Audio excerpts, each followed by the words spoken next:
Bonjour à tous et bienvenue pour cette nouvelle vidéo. Je suis ravie de vous retrouver. J'espère que vous allez bien, que vous avez passé une bonne semaine et que vous avez eu d'excellentes lectures. Je vous retrouve donc pour le Catulu hebdomadaire, la petite vidéo qui fait plaisir, qui va revenir sur les lectures que j'ai eues la semaine précédente. Elles sont au nombre de 4, variées. Voilà. Il y a eu des bonnes, il y a eu des moins bonnes lectures. J'avais d'ailleurs tout de suite commencé par celle qui m'a le moins enthousiasmée, autant dire les choses comme elles sont.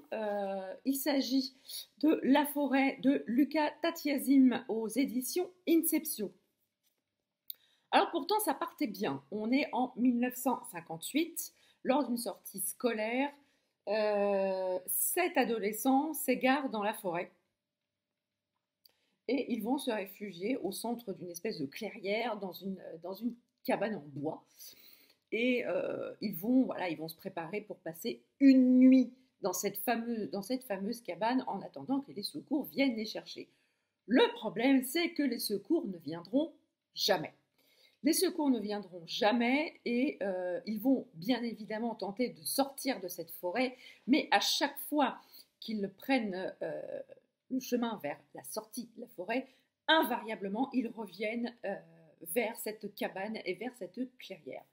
Donc, ils vont peu ou prou apprendre à vivre ensemble et apprendre à survivre dans ce milieu quelque peu un chouïa hostile. Si vous voyez, l'ambiance est assez quand même oppressante. Ils sont quand même livrés à eux-mêmes, ils ont entre 11 et 12 ans au début du roman, c'est un petit peu compliqué, on est quand même en 56, la guerre est terminée depuis 9 ans, mais il y a encore le souvenir assez prégnant de cette guerre et surtout des restrictions qu'il y a eu pendant, au niveau de la population. On sent encore ces restrictions. Et voilà, ils vont apprendre à se nourrir, à chasser, à pêcher, à faire de la cueillette pour pouvoir se nourrir. Donc autant vous dire que c'est pas non plus, ils ne font pas non plus un banquet tous les jours. Et donc ils vont apprendre à vivre ensemble. Et on suit donc du coup ces rescapés, ces naufragés pendant 3 temporalités. Ça commence en 1956, on a 2 autres périodes par la suite. Et on les suit, on les voit grandir, on les voit mûrir, on voit comment ils évoluent. Et alors, le point positif quand même de cette histoire, c'est qu'on a un coup de projecteur sur chacun des 7 personnages. Et ça, je trouve ça intéressant de voir. Ils ont pas leur heure de gloire, mais on met un coup de projecteur sur eux, on les met sur le devant de la scène. Chacun d'entre eux, il n'y en a aucun qui est mis sur le banc de touche, et j'ai trouvé ça assez intéressant. Et puis, bon, voilà, la lecture se poursuit, et arrive la fameuse dernière temporalité, et là on se dit, on va avoir toutes les clés, on va avoir la solution, on va enfin comprendre pourquoi ces enfants-là ont été choisis, pourquoi cette forêt les a retenus prisonniers autant de temps. Et non. En fait, non, la dernière partie ne nous explique absolument rien. Elle apporte pas grand-chose au récit, pour ne pas dire rien du tout. Et on a à la fin un article de journal qui nous pose la solution en 4 lignes. Et uniquement en 4 lignes. Donc, il n'y a pas de fin, absolument pas de fin sur ce roman. Enfin, pas de fin, ni fin ouverte, ni fin fermée. Il n'y a pas de fin, on n'a aucune explication. Et j'ai trouvé ça hyper dommage, ça m'a terriblement déçue, parce qu'il y avait beaucoup de potentiel dans ce roman, et on n'a pas été au bout. À mon sens, on n'a pas été au bout, et c'est ce qui a fait que la lecture, pourtant j'étais à fond dedans, j'étais sûre et certaine qu'on allait avoir la solution en fin de roman, et pas du tout. Donc c'est dommage, parce qu'il y avait vraiment de bonnes choses. J'aime beaucoup la plume de Luca Tatiasim. J'ai lu également de lui chez Inceptio La Menthe Nue, qui m'avait beaucoup plu. Mais voilà, celui-là, La forêt, ça m'a pas transcendé du tout. Et je vous dis, la fin m'a énormément déçue. N'hésitez pas à me dire en commentaire si vous aussi vous l'avez lu et ce que vous en avez pensé, surtout de la fin. Si cette fin vous a convaincu ou pas. Si le roman vous a convaincu, n'hésitez pas à venir m'en parler en commentaire. Toujours chez Inceptio, j'ai lu Emmeline Carlyle, Le Masque de Lune, d'Eva de Kerlan, donc toujours aux éditions Inceptio. Alors ici, on est plutôt dans du fantastico-historique. On change complètement de registre. On a deux temporalités. En 1998, on suit Emmeline Carlyle qui est étudiante et qui fait un stage d'archéologie dans une équipe de scientifiques, et pour objet de dossier de son stage, elle va étudier un mystérieux médaillon qui a été retrouvé avec des ossements en Russie, dans une petite bourgade en Russie, et elle va se mettre en tête du coup de découvrir l'histoire de ce médaillon et du coup l'histoire de la personne sur laquelle on l'a retrouvé. Parallèlement à ça, en 1920 en Russie, on suit Nastia, qui est une jeune femme qui tombe éperdument amoureuse d'un jeune homme, Roman. Ils vont se marier, elle va suivre son époux sur ses terres, et là, c'est là que ça va partir en sucette. Il va se passer énormément de choses étranges, pour ne pas dire bizarres, et on va suivre du coup tous ces personnages dans cette double temporalité. J'ai beaucoup aimé cette histoire, j'ai beaucoup aimé le personnage d'Emmeline qui fonce globalement tête baissée vers l'inconnu, tout ça pour vraiment trouver, elle a vraiment à cœur de percer le mystère de ce fameux médaillon. Elle est elle est déterminée, elle ne lâche pas l'affaire, ce qui va du coup l'emmener vers des situations pour le moins un peu dangereuse, hein, parce qu'elle va... Comment vous dire les choses pour faire un trait d'esprit? Elle va avoir chaud aux fesses. Voilà. Autant vous dire qu'elle va avoir chaud aux fesses, la petite mère. Et j'ai beaucoup aimé du coup la relation passé-présent.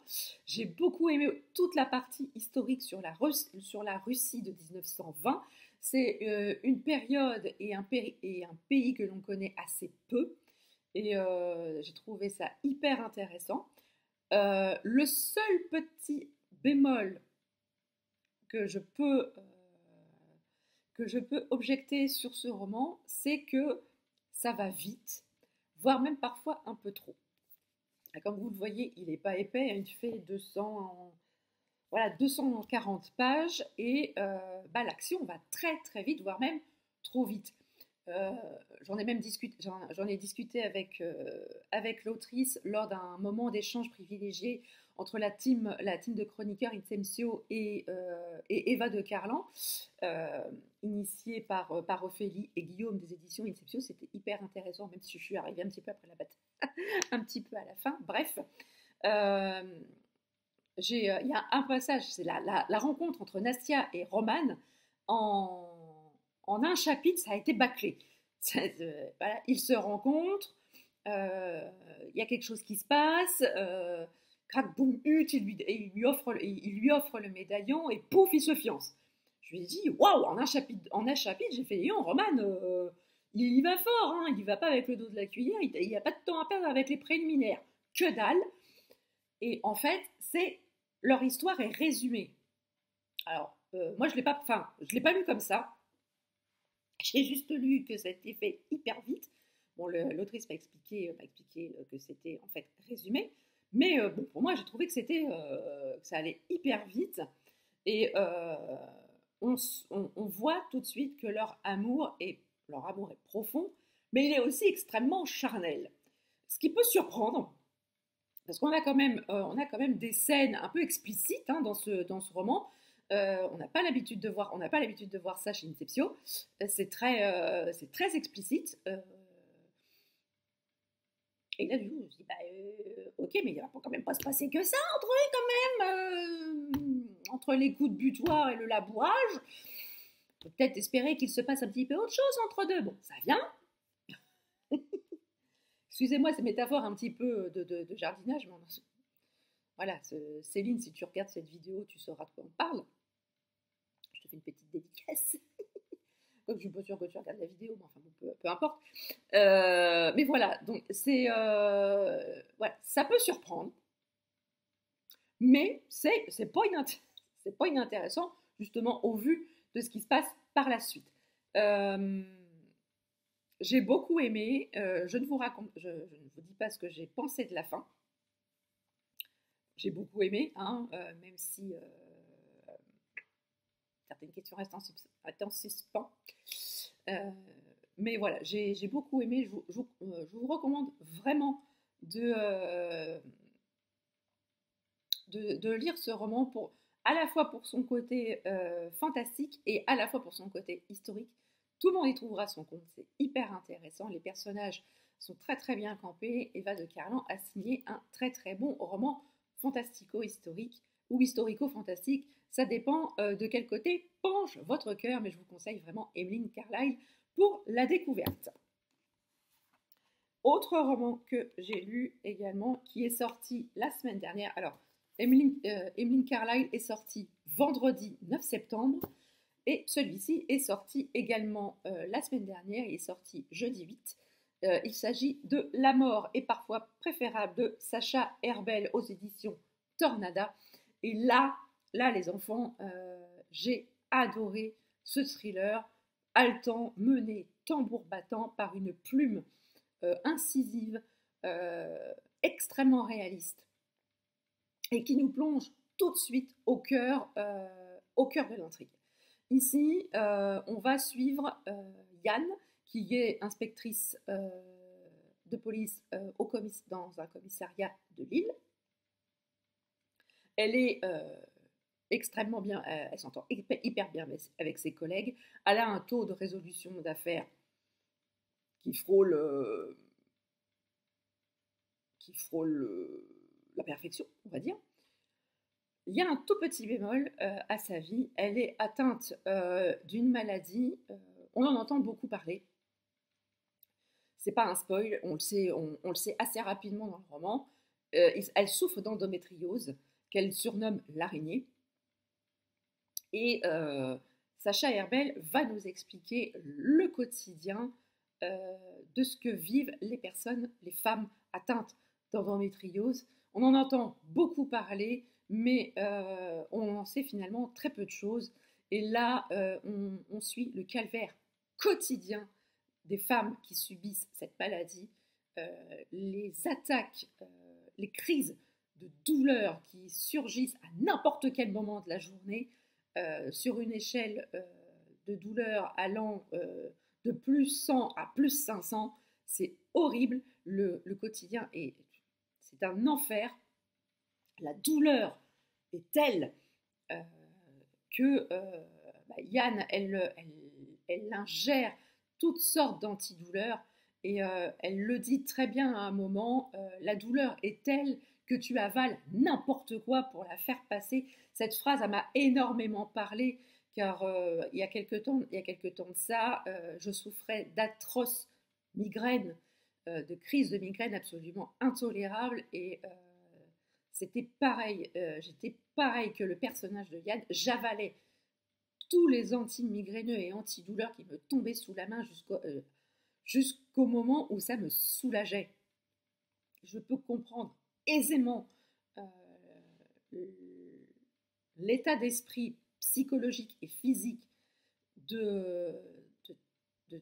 personnage et des femmes souffrant d'endométriose, parce que la douleur de la migraine, c'est quelque chose qui est complètement intolérable quand vous le subissez. Et les crises d'endométriose, c'est exactement la même chose, c'est intolérable. Donc, voilà, on est avec ce personnage féminin qui lutte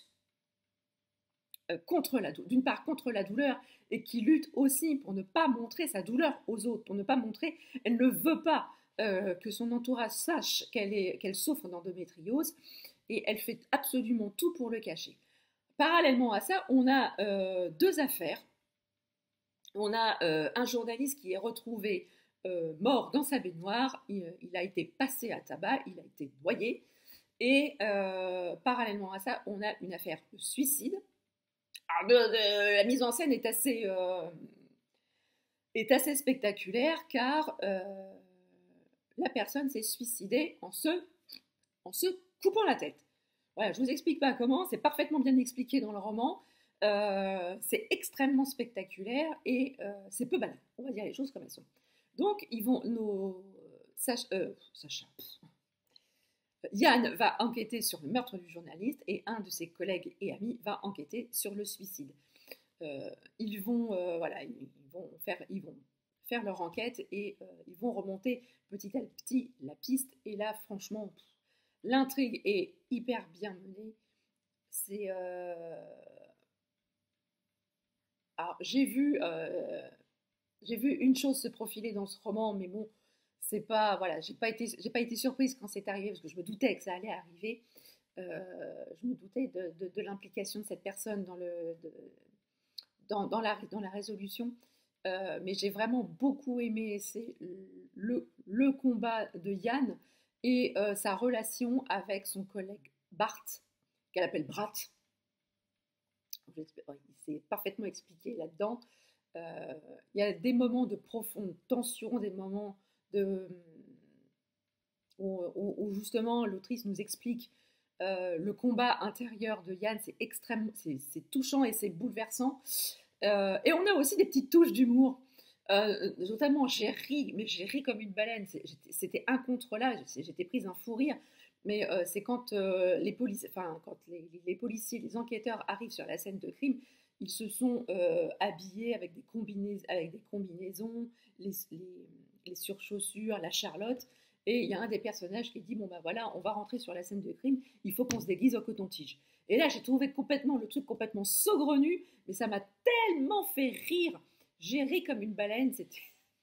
Mon Dieu, qu'est-ce que j'ai ri. Mais voilà, j'ai vraiment beaucoup aimé La Plume de Sacha Herbel. Pourtant, j'ai un de ses romans encore dans ma pile à lire.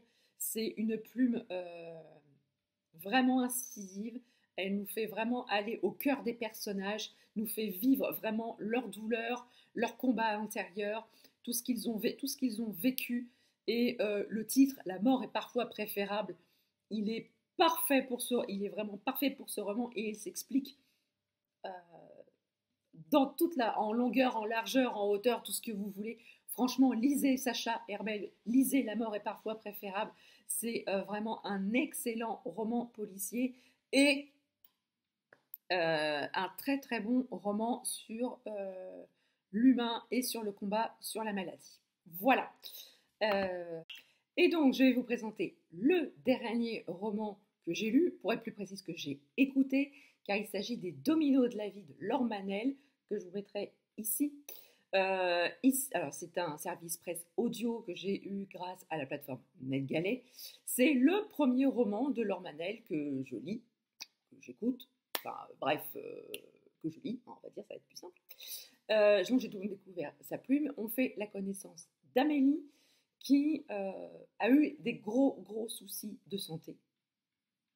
Elle a eu plusieurs tumeurs qui lui ont valu de nombreux traitements, de la chimio, enfin un combat de tous les instants dans l'espoir de voir cette tumeur réduite, voire qu'elle s'enlève, qu'elle s'en aille. Et on la rencontre au début du roman, lors de son dernier examen pour voir si la tumeur est réellement partie. Et quand on lui annonce que la tumeur n'existe plus, qu'elle n'est plus là, c'est tout d'abord le soulagement parce que ça clôt un combat de 2 à 3 ans, je crois, contre la maladie. Ça a été extrêmement éprouvant pour elle, physiquement, moralement, ça a été extrêmement éprouvant. Et donc là, c'est bien évidemment le soulagement. Sauf que, quelques semaines après, Amélie ne se sent toujours pas vivante. Elle se sent étouffée dans sa situation actuelle, dans son rôle de mère, dans son rôle d'épouse, dans son métier. Elle se sent vraiment étouffée et elle va prendre une énorme décision, une grande décision qui va avoir un impact énorme sur son mari et son fils. Elle va décider de vivre sa vie telle qu'elle l'entend, telle qu'elle l'a toujours voulu. Et donc, elle va prendre la décision de partir. Elle va prendre la décision, elle va annoncer à son mari qu'elle demande une séparation. Alors, évidemment, pour son mari, c'est un cataclysme. enfin, il faut qu'il encaisse le choc, hein, parce qu'il vient tout juste de passer un cap extrêmement difficile qui a été la maladie de sa femme, où il a été présent avec elle de bout en bout, et là, c'est le coup de semonce, c'est le coup derrière la tête, c'est énorme pour lui. Et Amélie, elle va, ouais, voilà, ils vont cohabiter ensemble, et elle ne va pas, au début, elle ne va pas comprendre du coup la nouvelle vie de son mari. Euh, elle dit, oh, bah, il est gonflé, il sort, machin. Alors, je l'ai trouvé, à ce moment précis du récit, je l'ai trouvé particulièrement égocentré. Euh, il n'y avait que elle, il n'y avait que son besoin à elle voilà, qui était dont il fallait tenir compte. Et voilà, et ce qui se passait en dehors d'elle, fallait pas que ça change. Mais on ne peut pas prendre une telle décision sans qu'il y ait des impacts, sans qu'il y ait des conséquences sur la vie des autres. Et ça, elle a eu beaucoup de mal à l'intégrer, beaucoup de mal à le comprendre, et beaucoup de mal à l'intégrer, à le digérer. Et pendant tout le long du roman, on va voir son évolution. Les chapitres alternent entre la vie d'Amélie actuelle et ce qu'on appelle les flashbacks, c'est-à-dire tout ce qui s'est passé avant le début de sa maladie, comment c'est arrivé, voilà, l'état d'esprit d'Amélie à ce moment-là, tout son combat, et c'est là qu'on va connaître que moi j'ai appris des choses dans ce roman. Je ne connaissais pas ce type de violence. Parce que Amélie a été victime de violences. Je ne vous dis pas lesquelles, je vous laisse aller le découvrir. Mais personnellement, je ne connaissais pas ce type de violence. J'ai fait quelques recherches du coup par la suite, et ce sont des violences qui existent. Et là, dans ce roman, Laure Manel nous montre la violence déjà physique que subit la victime, mais également la violence psychique dans la prise en compte de son traumatisme et de sa douleur. À plusieurs moments, on a dit au personnage d'Amélie, la douleur, c'est dans ta tête. Et ça, quand tu souffres, quand tu sais que tu as mal et qu'on te dit c'est du cinéma, c'est dans ta tête, ça fait mal, ça fait d'autant plus mal parce que personne ne vous croit et personne ne prend en compte votre douleur. Et ça, c'est dévastateur, quoi. C'est dévastateur pour la victime. Et on voit tout le combat d'Amélie durant cette période. J'ai beaucoup aimé les personnages secondaires. Son petit garçon est adorable. J'ai aimé le personnage de Jacques qui va beaucoup aider Amélie dans sa résurrection et dans sa convalescence, on va dire. Loïc, le personnage de Loïc et son ami de toujours. Voilà, les personnages secondaires sont très très bien faits et ils accompagnent réellement le personnage principal. Ce sont des personnages qui ont vraiment beaucoup de corps et j'ai beaucoup aimé la plume de Laure Manel. J'ai aussi beaucoup aimé la voix des deux narratrices. Parce que dans ce roman, il est raconté à deux voix. La voix d'une comédienne qui raconte, pour tout ce qui est des chapitres sur la vie d'Amélie, sa vie actuelle, et sur les flashbacks où c'est vraiment la voix de Laure Manel elle-même qui nous emmène dans tout ce qu'a vécu Amélie. Et je vous laisse aussi lire les mots de l'autrice à la fin, ou écouter ces mots à la fin. C'est extrêmement intéressant et on comprend beaucoup de choses, bien évidemment, dans les mots de l'autrice. On comprend beaucoup de choses sur ce roman. Donc voilà, cette vidéo est à présent terminée. J'espère qu'elle vous aura plu. N'hésitez pas à me dire en commentaire ce que vous en avez pensé, si je vous ai donné envie de lire ces romans, et si vous les avez déjà lus. C'est dur. Hein. Si vous les avez déjà lus, n'hésitez pas à me dire ce que vous en avez pensé en commentaire. Vous savez que j'adore discuter avec vous. N'hésitez pas à mettre des petits pouces en l'air sur cette vidéo. Vous savez que c'est extrêmement important pour le développement de la chaîne. Et si vous n'êtes pas encore abonné, n'hésitez pas, c'est gratuit, ça fait plaisir et ça ne fait de mal à personne. Sur ce, je vous laisse, je vous dis à très très bientôt pour une prochaine vidéo. D'ici là, portez-vous bien. Ciao.